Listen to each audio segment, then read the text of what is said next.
Hi crafty friend, it's Justine Dvorak from Stationery by Justine, where when I craft my world stands still. You just saw me use a little bit of an anti-static tool, and we're going to get to heat embossing right away. I've been heat embossing my life away with the new release from Pajama Crafter Stamps from February because gold to me just screams St. Patrick's Day. So I'm going to take this panel that I did not even design. What? Yes, I did not even do anything to this. All I did was take it out of the package and cut it. You heard me correctly. Isn't that crazy? This paper is from Hobby Lobby. It's called watercolor paper. I love it. It's my favorite. If they ever discontinue it, I'm going to be so sad because I use it a lot. And to me, the green was just, it was everything for St. Patrick's Day. And we're going to make it even so much more cool with some Pajama Crafter stamps. So you just saw, maybe you can't see it too well right now because it's clear, but I just used a cheetah print shamrock. Isn't that cool? And that is from the Happy St. Patrick's Day stamp set. Then I'm going to take a solid, smaller shamrock duo and stamp them all over, trying to go kind of in between where I have not stamped yet. So you'll kind of see it come together. If you can't see all the clear embossing powder, sorry, not the powder, the ink yet, that's okay. It will be very obvious to you once I put the gold embossing powder on right now. So I keep mine in a little sandwich container, and then I just close it up, and it stays pretty good for a while. Did you know embossing powder can expire? It can. Isn't that crazy? Oops, I dropped it. All right, I'm going to tap it off, and then I'm going to add some more of the shamrocks because sometimes when I add the powder like this, then I get a little bit of a clearer vision of where things are. And I'm seeing some bigger gaps that I would like to fill in. So we're going to go ahead back to stamping. And this time I'm using the shamrock that is not filled in. So it is a outlined shamrock. And I will just try to rotate it around until I find a good enough coverage, I guess, for my panel. I've been making a whole bunch of videos and cards with this set, and also the You're My Pot of Gold set. So if you got either of those from Pajama Crafter Stamps, be sure to check out the other projects that I've made. I was just kind of peeked. At this point, they'll be out, but I have seen some of the other videos that the design team members have done, and I am so impressed. I am so honored to be on the design team for Pajama Crafter Stamps. Every time I see any of the projects that they use, I just get so excited. So just really exciting to see how everyone uses the same stuff but in a different way. Ooh, there's more shamrocks. They're coming alive.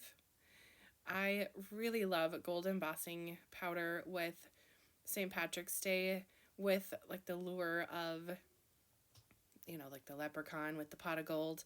To me, that isn't really what St. Patrick's Day is, but it is darn cute. All right, I'll tap it all off.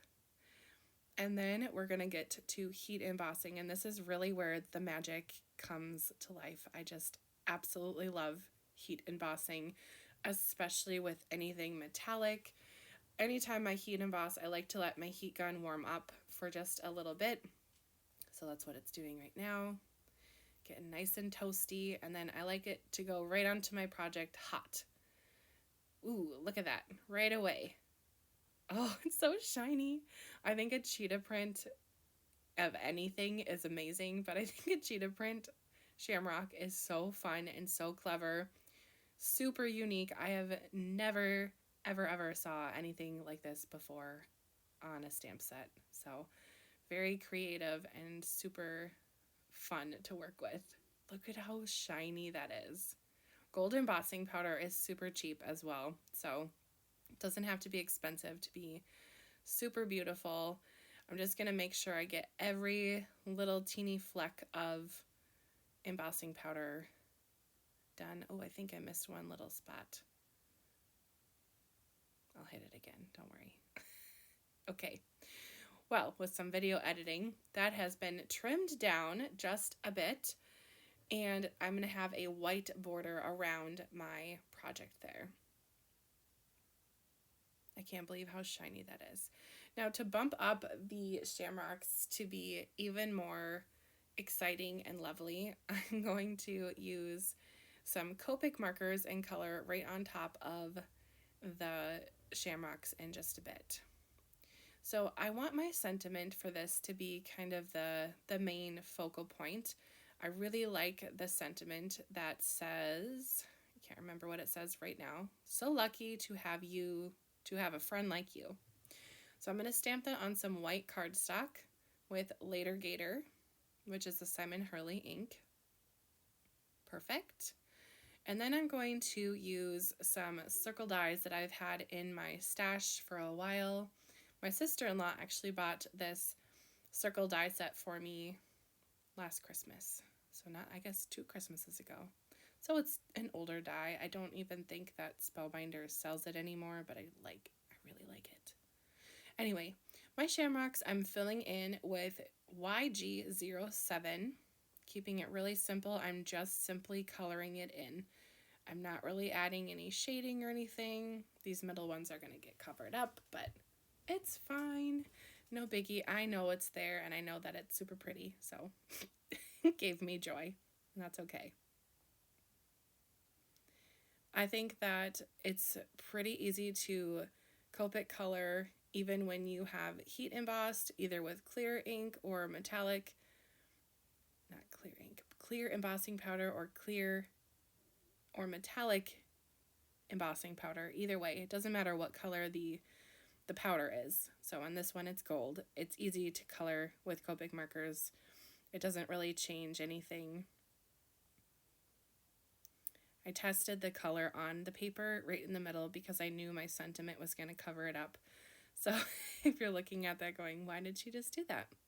All right, to save some of your time and my time, I'm just going to cut to filling in all of those bigger ones. I did use that G17. I die cut out a green circle from my background paper. So my card is an A2 sized card, so that means it is 4 1/4 by 5 1/2. And then I cut my green paper down, so it is just a little bit smaller, so it's going to leave a border around the card panel. And I'll attach it on with some liquid glue. So that green is the same size, 4 1/4 by 5 1/2. I'll just trim it down. Sometimes my paper isn't perfectly cut. Isn't that crazy to say? But yeah, it's not always perfectly cut. No biggie. And then my panel is 4 by 5 1/4. So it's just taking a little bit off the edge, and it has a tidy and clean border. I love saving my paper like that and just using that green circle from the background because it really doesn't need to be under there anyway, and I can save a little bit of my paper. I'm going to glue my panel on with some liquid glue, and then I will pop up my sentiment. And that is it for this card. Let me know what you think about this card in the comments. I'd love to hear your opinions and your thoughts. Again, I'm going to trim this down. It's probably going to end up being a 4 by 5 1/4 size card by the time I'm done with all that trimming, but it's fine. And this, I think the sentiment really is, I don't know, I think the shamrocks are the star of the show for sure, but I think the sentiment is just as fun and exciting because it's kind of a big and bold sentiment. I am such a font person, and the fonts that they decided to go with for this stamp set are just so cool. Just pop this up with a little bit of foam from my stash And then I'm going to put it in the middle of the card. Nope, I think I put it on the top actually. Top third. There we go. Such a pretty one. I think I decided to go at the top because the green is more prominent on the bottom. So that is, I think, my thinking behind that one. Anyway, let me know what you think of this one in the comments below, and we'll see you next time. Bye-bye.